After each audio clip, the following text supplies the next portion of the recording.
প্রিয় শিক্ষার্থীবৃন্দ, আসসালামু আলাইকুম। গাজীপুর মেট্রোপলিটন কলেজ কর্তৃক আয়োজিত অনলাইন ক্লাস প্রোগ্রামে তোমাদের আবারও স্বাগতম। আমি আবু নাইম, প্রভাষক ব্যবস্থাপনা। আজকে তোমাদের ব্যবসায় সংগঠন ও ব্যবস্থাপনার প্রথম পত্র ব্যবসায় পরিচিতি অধ্যায় 3 এক মালিকানা ব্যবসায় সোল প্রোপ্রাইটারশিপ বিজনেস। আজকের আলোচনার বিষয়সমূহ এক মালিকানা ব্যবসায় জনপ্রিয় কারণ বা এক মালিকানা ব্যবসায় জনপ্রিয়তার কারণ সমূহ। তাহলে আমরা প্রথমে জেনেছি, গত ক্লাসে আমরা জেনেছি এক মালিকানা ব্যবসায় কাকে বলে, এক মালিকানা ব্যবসায়ের বৈশিষ্ট্য সম্পর্কে। আমরা 9-10-এর উদ্যোগ বইতে স্বল্প পরিসরে এক মালিকানা ব্যবসায় সম্পর্কে আমরা ধারণা নিয়েছি, অংশীদারি ব্যবসায় সম্পর্কে ধারণা নিয়েছি এবং কোম্পানি সংগঠন ধারণা নিয়েছি। আজ আমরা আবারও এক মালিকানা ব্যবসায় সম্পর্কে ধারণা নিব বিস্তারিতভাবে, যেহেতু আমরা এইচএসসিতে উত্তীর্ণ হয়েছি। আমরা একটু বড় ক্লাসে উঠেছি বিধায় আমাদের ধারণাটা একটু ব্যাপক হবে। তাই সেই লক্ষ্যে এক মালিকানা ব্যবসায় কাকে বলে আমরা সাধারণভাবেই বলবো, একক ব্যক্তির মালিকানায় নিয়ন্ত্রিত ও পরিচালিত ব্যবসায়কে এক মালিকানা ব্যবসায় বলে। এখানে মালিক সর্বময় ক্ষমতার অধিকারী, তিনি এখানে সর্বসর্বা। মালিক ইচ্ছা করলে আজ ব্যবসায় শুরু করলো, কাল সেটার অবসান ঘটাতে পারে। এখানে মালিকের ইচ্ছাই চূড়ান্ত বলে বিবেচিত হবে। মালিক তার বুদ্ধিমত্তা, দক্ষতা এবং তার সকল জ্ঞান এখানে একত্রে ব্যবহার করতে পারবে। আমরা জানি এক মালিকানা ব্যবসায় কোন কোন ক্ষেত্রে হয়ে থাকে বা কীরকম এক মালিকানা ব্যবসায় হয়ে থাকে। যেমন আমরা এখানে দেখতে পাচ্ছি যে টাঙ্গাইলের মিষ্টির দোকান, এটা আমরা সাধারণত জানি এক মালিকানায় হয়ে থাকে। তারপর এখানে দেখতে পাচ্ছি বগুড়ার দইয়ের দোকান, এটা এক মালিকানায় হয়ে থাকে। আমরা বগুড়ার দই গাজীপুরে পাচ্ছি। আমরা এখানে এই ব্যবসায়টা করতে পারি। সহজ পরিবহনের মাধ্যমে আমরা বগুড়ার দই গাজীপুরে এনে বিক্রি করতে পারি। এটা আমাদের একটা এক মালিকানা ব্যবসায়ের ক্ষেত্র হতে পারে। তাই এই ব্যবসায়গুলো জনপ্রিয়ত। তারপর হচ্ছে মুদির দোকান, যেখানে স্টেশনারি জিনিসপত্র আছে, যেটা আমাদের নিত্য প্রয়োজনীয় যে সামগ্রীগুলো আছে এগুলো আমরা এখানে পাই। এবং আমাদের ফলের দোকান এবং পরিচিত সবজির দোকান, এটা সাধারণত এক মালিকানা ব্যবসা হয়ে থাকে এবং এই ব্যবসায়টায় প্রচুর পরিমাণে মুনাফা হয়ে থাকে। তাহলে আমরা পূর্বে ফেরত যাই, এক মালিকানা ব্যবসায় সম্পর্কে জানলাম। নিজস্ব কিছু বৈশিষ্ট্য ও সুবিধার কারণে বৃহদায়তন ব্যবসায়ের পাশাপাশি এক মালিকানা ব্যবসায় এত জনপ্রিয় ও সর্বজন স্বীকৃত। এক মালিকানা ব্যবসায় কিছু নিজস্ব বৈশিষ্ট্য আছে, যার কারণে সবাই এক মালিকানা ব্যবসায় করতে চায় এবং এটি এত পছন্দ করে। এখন সারা বিশ্বের এক মালিকানা সংগঠনের সংখ্যা প্রায় 80%।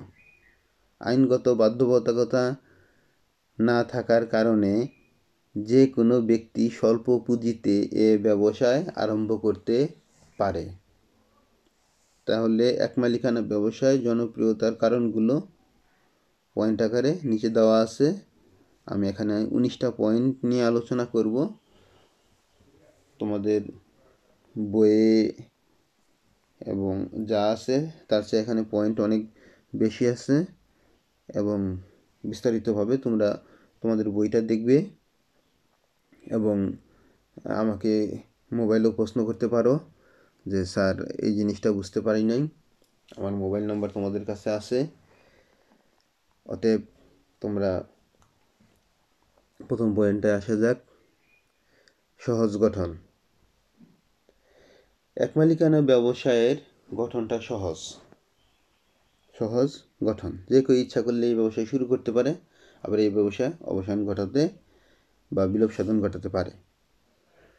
তারপরে একক ঝুঁকি গ্রহণ, এখানে আমরা বলতে পারি কম ঝুঁকি কম, আবার মালিককে একাই ঝুঁকি গ্রহণ করতে হয়। এক মালিকানা ব্যবসায় পুঁজির পরিমাণ কম বলে ঝুঁকির পরিমাণও কম। মালিক নিজেই অত্যন্ত সতর্কতার সাথে এই ব্যবসায় পরিচালনা করে থাকে, তাই ক্ষতির পরিমাণ কম হওয়ার সম্ভাবনা থাকে। কম পুঁজি, কম ঝুঁকি, কিন্তু মুনাফা নিশ্চিত, এসবই এ ব্যবসায়ের অন্যতম মূল আকর্ষণ। সবাই এই ব্যবসায়টাকে তাই এত পছন্দ করে থাকে। 3 নম্বর পয়েন্টটা হচ্ছে নিজের উদ্ভাবনী শক্তি ব্যবহার। অন্য কোনো ব্যবসায়ের ক্ষেত্রে নিজের উদ্ভাবনী শক্তি ওইরূপ ব্যবহার করার সুযোগ থাকে না। এই এক মালিকানা ব্যবসায়ের ক্ষেত্রে নিজের উদ্ভাবনী শক্তিটা ব্যবহার ঘটানো সম্ভব। এখানে মালিক ইচ্ছা করলে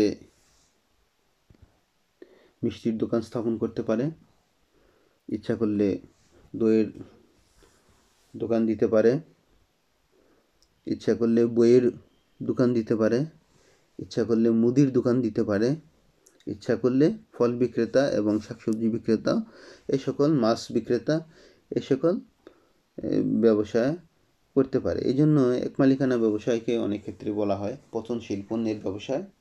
আমরা সেটা পরে আসি। এখন হচ্ছে নিজস্ব উদ্ভাবনী শক্তিটা এই ক্ষেত্রে ব্যবহার করা যায় এবং মালিকের নিজস্ব দক্ষতাকে কাজে লাগাতে পারে, যেটা অন্য অংশীদারি ব্যবসায়ের ক্ষেত্রে অনেক অংশীদার থাকায় নিজস্ব দক্ষতা কাজে লাগানো যায় না। যদি এটাকে যদি আরও সহজভাবে যদি বলি, যদি 10 জনে মিলে যদি একটা বিল্ডিং করে, বাসাবাড়ি করে, তাহলে সেই ক্ষেত্রে নিজস্ব বুদ্ধিমত্তাকে কাজে লাগানো সম্ভব না। আমি ইচ্ছা করলে আমার ফ্ল্যাটটা বড় বা ছোট করতে পারবো না, ভাঙতে পারবো না, কিংবা সেখানে সংযোজন বিয়োজন করতে পারবো না। কিন্তু যদি আমি নিজেই যদি একটা বিল্ডিংয়ের মালিক হই, একটা বাসার মালিক হই, তাহলে আমার বাসার ভিতরে আমি ইচ্ছা করলে ডুপ্লেক্স করতে পারি, ইচ্ছা করলে আমাদের তার ভিতরে রুম সংযোজন বিয়োজন করতে পারি, ইচ্ছা করলে বারান্দাতে আমি ফুলের বাগান কিংবা বাইরে ফুলের বাগান করতে পারি, আমার নিজস্ব বুদ্ধিমত্তাকে কাজে লাগাতে পারি। ঠিক সেরকমই এই ব্যবসায়ের ক্ষেত্রে এই পয়েন্টটা বুঝিয়েছে যে নিজস্ব উদ্ভাবনী শক্তি ব্যবহার। হিসাবের সুবিধা, মালিক এ ব্যবসায়ে যে কোনোভাবে হিসাব সংরক্ষণ করতে পারে, কারণ হিসাব সংরক্ষণে আইনগত কোনো বিধিনিষেধ নাই। হিসাব সংরক্ষণে কোনো অর্থ এখানে ব্যয় করতে হয় না।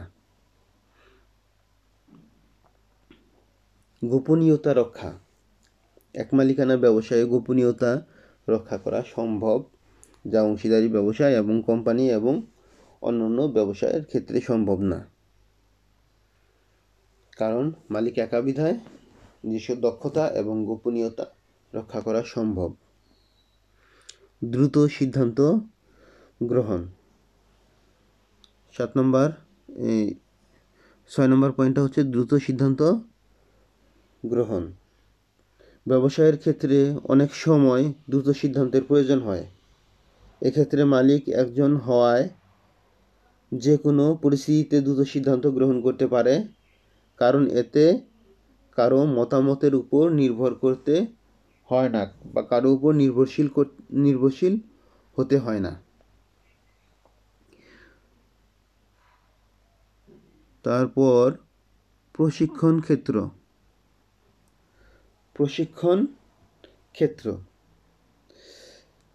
প্রশিক্ষণ মানে বুঝি কি? প্রশিক্ষণ মানে বুঝি আমরা দক্ষতাকে বাড়ানো। এই জন্যই আমরা বলে থাকি উদ্যোক্তা জন্মগতভাবেই উদ্যোক্তা সৃষ্টিশীলও বটে। একজন উদ্যোক্তা সর্বদা জন্মগতভাবে উদ্যোক্তা হিসেবে তৈরি হয়, প্রশিক্ষণের মাধ্যমেও উদ্যোক্তা তৈরি করা সম্ভব। যেহেতু আমরা সবাই কমার্সের স্টুডেন্ট, আমরা কি আমাদের পক্ষে ডাক্তার হওয়া সম্ভব না। ডাক্তার হওয়া সম্ভব না বিধায় আমাদের কি ব্যবসায় কার্যক্রম নিয়ে এগোতে হবে এবং ব্যবসায় কার্যক্রম স্থাপন করতে হবে, প্রতিষ্ঠান স্থাপন করতে হবে। তাই আমরা এই যে 9-10-এ এবং ইন্টারমিডিয়েট বা এইচএসসিতে এবং বিশ্ববিদ্যালয় লেভেলে আমরা সবাই ব্যবসায় কার্যক্রম নিয়ে পড়াশোনা চালিয়ে যেতে আগ্রহী, কারণ আমরা একজন সফল উদ্যোক্তা হতে চাই। তাই যে কোনো কাজ আরম্ভ করার পূর্ব অভিজ্ঞতার প্রয়োজন হয়। স্বল্প পুঁজিতে ক্ষুদ্রায়তনের ব্যবসায় আরম্ভ করে মানুষ সেই সুযোগ গ্রহণ করতে পারে। পরবর্তীকালে বৃহদায়তন ব্যবসায়ের ক্ষেত্রে এটা অভিজ্ঞতা হিসেবে কাজে লাগে। এই কারণেই একমালিকানা ব্যবসায়কে প্রশিক্ষণের ক্ষেত্র বলা হয়েছে। তারপর হচ্ছে 8 নাম্বারটা দেখতে পাচ্ছ তোমরা, অপচয় হ্রাস। অপচয় হ্রাস একমালিকানা ব্যবসায়ের ক্ষেত্রে মালিক নিজেই সমুদয় কাজ তত্ত্বাবধান করে থাকে, ফলে সামগ্রিক কাজে অপচয় হ্রাস পায়, অপচয় হয় না। ঠিক আছে?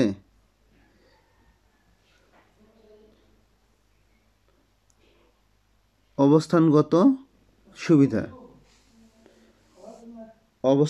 সুবিধা। স্বল্প পুঁজিতে একমালিকানা ব্যবসায় আরম্ভ করা যায় বলে, ব্যবসায় ক্ষুদ্রায়তনে হয় বলে পুঁজি কম লাগে, শহর কিংবা গ্রামে আনাচে কানাচে গড়ে তোলা যায়, যার ফলে ব্যবসায় এর প্রসার ও জনপ্রিয়তা দিন দিন বৃদ্ধি পাচ্ছে। তবে উপযুক্ত স্থান নির্বাচন করে ব্যবসায় পরিচালনা করলে সফলতা সুনিশ্চিত, বা সফলতা অনেকটা নির্ভর করে উপযুক্ত ক্ষেত্রের উপর। তারপর হচ্ছে 10 নম্বর, স্বল্প পুঁজি বিনিয়োগ। স্বল্প পুঁজি বিনিয়োগ একমালিকানা ব্যবসায় ছোট আকারের বিধায় পুঁজির পরিমাণ কম লাগে, এখানে অল্প পুঁজি বিনিয়োগ করতে হয়। গ্রামে দেখা গেছে যে একজনের 2টা ছাগল আছে, 10টা মুরগি আছে। এই সকল মুরগি ছাগল বিক্রি করে সে যে অর্থটা সেখান থেকে পাবে, সেই অর্থ দ্বারাই একমালিকানা ব্যবসা প্রতিষ্ঠা করা সম্ভব। আর এই ব্যবসায় আইনগত জটিলতা না থাকায় সবাই এই ব্যবসা করতে অধিক আগ্রহী। এই স্বল্প পুঁজির কারণে দেখা গেছে যে ব্যবসায়টা জনপ্রিয়। তারপর পরিচালনা ও ব্যবস্থাপনার সুবিধা। একমালিকানা ব্যবসায় পরিচালনা ও ব্যবস্থাপনা মালিকের নিজেই করে থাকে, মালিক নিজেই সম্পাদন করে থাকে। ছোট পরিসরে এই ব্যবসায় হয়, মালিক সমুদয় কর্মকাণ্ড সম্পাদন করতে পারে। পরিচালনার সুবিধার কারণে এই ব্যবসায়টা দিন দিন জনপ্রিয় হয়ে উঠছে। তারপরের পয়েন্টটা হচ্ছে মুনাফার একক মালিকানা। মুনাফার 12 নম্বর পয়েন্টটা দেখতে পাচ্ছ, মুনাফার একক মালিকানা। এক মালিকানা ব্যবসায়ের মালিক একজন বিধায় মুনাফাও একজনই ভোগ করে থাকে, এবং ব্যবসায় লস হলে মালিক একাই ভোগ করে থাকে। সেক্ষেত্রে লসের পাওনাদারের টাকা মালিক একাই পরিশোধ করে থাকে। মালিকের জায়গা জমি বিক্রি করে হলেও পাওনাদারের টাকা পরিশোধ করতে হয়, এবং মুনাফা হলেও মালিক একাই বহন করে থাকে। তাই আমরা বলতে পারি মুনাফার একক মালিকানা। এ ব্যবসায়ে মালিক নিজেই মুনাফার একক অংশীদার, অন্য কাউকে মুনাফার অংশ প্রদান করতে হয় না। মুনাফা ভোগের সাথে ঝুঁকির বিষয়টা মালিককে খেয়াল রাখতে হয়। কর্মসংস্থানের সুযোগ সৃষ্টি। নিজেই নিজের কর্মসংস্থান সৃষ্টি করাকে আত্মকর্মসংস্থান বলে, যেটা এই ব্যবসায়ের ক্ষেত্রে হয়ে থাকে, এবং পাশাপাশি অনেকের কর্মসংস্থানের সুযোগ তৈরি করা যায়।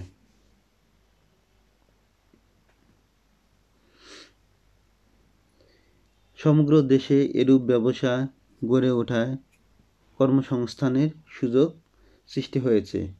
স্বল্প পুঁজি দিয়ে যে কোনো স্থানে এই ব্যবসায়টা আরম্ভ করা যায়।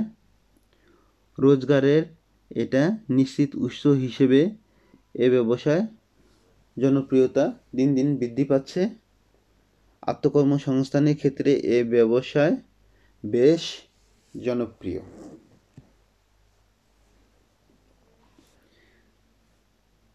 তারপর হচ্ছে পরিবর্তনশীলতা। তোমরা দেখতে পাচ্ছ 14 নম্বর পয়েন্টটা হচ্ছে পরিবর্তনশীলতা। পরিবর্তনশীলতা কি? পরিবর্তনশীলতা মানে কোনো কিছুই অনেক সময় এক নাও হতে পারে। যেমন আমরা কখনোই প্রত্যাশা করি নাই যে করোনা পরিস্থিতির কারণে শিক্ষা ব্যবস্থা থেকে আরম্ভ করে প্রতিটা ক্ষেত্রে এরূপ বিরূপ প্রতিক্রিয়া সৃষ্টি হবে। যাই হোক, পরিবর্তনশীলতা 14 নম্বর পয়েন্টটা, পরিবর্তিত পরিস্থিতির সাথে একজন ব্যবসায়ীকে সর্বদা খাপ খাইয়ে চলতে হয়। এক মালিকানা ব্যবসায়ে যে কোনো জটিল পরিস্থিতিতে পরিবর্তনের সাথে সামঞ্জস্য বিধান করে ব্যবসায়িক কর্মকাণ্ড পরিচালনা করতে হয়। নমনীয়তার কারণে এক মালিকানা ব্যবসায়ের জনপ্রিয়তা দিন দিন বৃদ্ধি পাচ্ছে। মানে ফ্লেক্সিবল, মানে এলাস্টিকের মতো পরিবর্তিত পরিস্থিতির সাথে প্রতিনিয়ত খাপ খাওয়ানো এই ব্যবসায়ের পক্ষে সম্ভব, যা অন্য কোনো ব্যবসায়ের ক্ষেত্রে ওইরকম হয়ে ওঠে না। তারপর হচ্ছে অনুপ্রেরণার ক্ষেত্র। অনুপ্রেরণার ক্ষেত্র 15 নম্বর পয়েন্টটা দেখতে পাচ্ছ প্রিয় শিক্ষার্থীবৃন্দ। অনুপ্রেরণার ক্ষেত্র। স্বল্প পুঁজির মাধ্যমে এক মালিকানা ব্যবসা আরম্ভ করা যায়, যেটা আমরা আগেই জেনেছি, এবং আমরা এই পয়েন্টের মাধ্যমে আরও জানব। এক মালিক তার সকল প্রচেষ্টা ও ত্যাগের মাধ্যমে যে সাফল্য অর্জন করে তা নিজেই একা ভোগ করে থাকে। মুনাফার পুরো অংশ ভোগ করার কারণে এরূপ ব্যবসায় সবাই অনুপ্রাণিত হয় এরূপ ব্যবসায় গঠনে। তাই এটা অনুপ্রেরণার ক্ষেত্র হিসেবে কাজ করে। সবাই অনুপ্রাণিত হয় যে মুনাফা একজনই ভোগ করে থাকে। এবং যে সকল ব্যবসায়গুলো আমি দেখিয়েছি, আবার দেখো এই ব্যবসায়গুলো কিন্তু মুনাফা যুক্ত ব্যবসা, এগুলোর মাধ্যমে এই ব্যবসায়ের মাধ্যমে প্রচুর মুনাফা অর্জন করা সম্ভব, আমরা এটা জানি। এবং আমাদের আশেপাশে যারা এই সকল ব্যবসায় সম্পাদন করেছে, এই সকল ব্যবসায় করতেছে, তাদের কাছ থেকে আমরা ধারণা নিয়েছি যে এই ব্যবসায় প্রচুর পরিমাণে মুনাফা আছে এবং এটা একটা অনুপ্রেরণার ক্ষেত্র হিসাবে কাজ করে।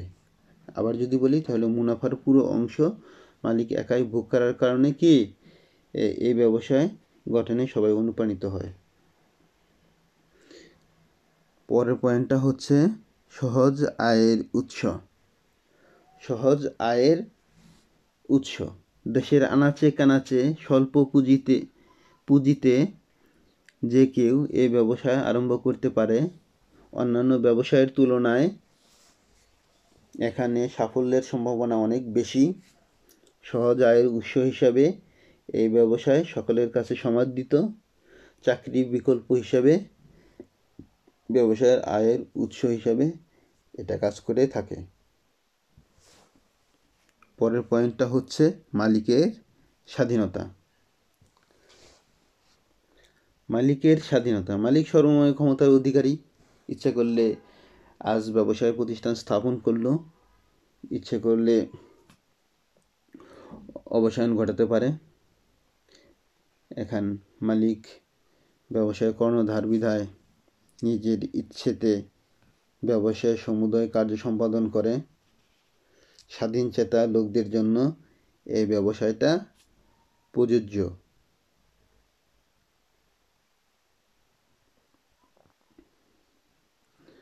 ক্ষেত্রগত সুবিধা, বৃহদায়তন ব্যবসায়ের সবচেয়ে বড় অসুবিধা হলো এটা বিভিন্ন জায়গায় বা বিভিন্ন ক্ষেত্রে স্থাপন করা যায় না, বিভিন্ন অঞ্চলে স্থাপন করা সম্ভব না। এক মালিকানা ক্ষুদ্রায়তনের ব্যবসায় বিধায় এর কোনো বিকল্প নেই। যে কেউই ইচ্ছা করলেই এই ব্যবসা আরম্ভ করতে পারে এবং যে কোনো স্থানে আরম্ভ করতে পারে, যা বৃহদায়তন ব্যবসায় পারে না। এটাই হচ্ছে ক্ষেত্রগত সুবিধা। আমাদের লাস্ট পয়েন্টটা হচ্ছে 19 নম্বর, ঋণ প্রাপ্তির সুবিধা। এক মালিকানা ব্যবসায়ের ক্ষেত্রে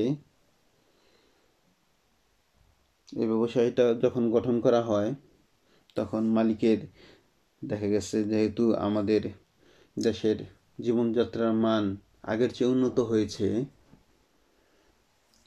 যেহেতু উন্নত দেশের মতো নয় বিধায় আমাদের অর্থের পরিমাণ কম, আমাদের সঞ্চয়ের পরিমাণ কম হওয়ার বিধায় আমরা ইচ্ছা করলে বড় ব্যবসা প্রতিষ্ঠান স্থাপন করতে পারি না। তাই সকলে পক্ষে এক মালিকানা ব্যবসায় গঠন করা সম্ভব। নিজস্ব অর্থ, দেখা যাচ্ছে আত্মীয় স্বজনের কাছ থেকে নেওয়া অর্থ, ইভেন কি বইয়ের গয়না বিক্রি করে হলেও এই ব্যবসায়টা শুরু করা যায়।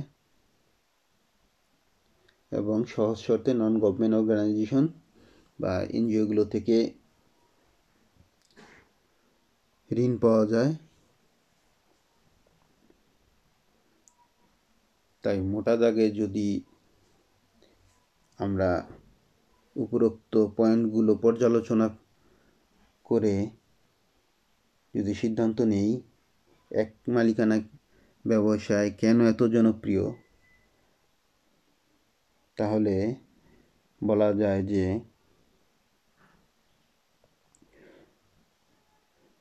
এই ব্যবসায়ের মাধ্যমে ভোক্তার খুব কাছে থেকে তাদের প্রয়োজন ও রুচিমাফিক পণ্য সরবরাহ করা যায়, যা অন্য কোনো ব্যবসায়ের পক্ষে সম্ভব না।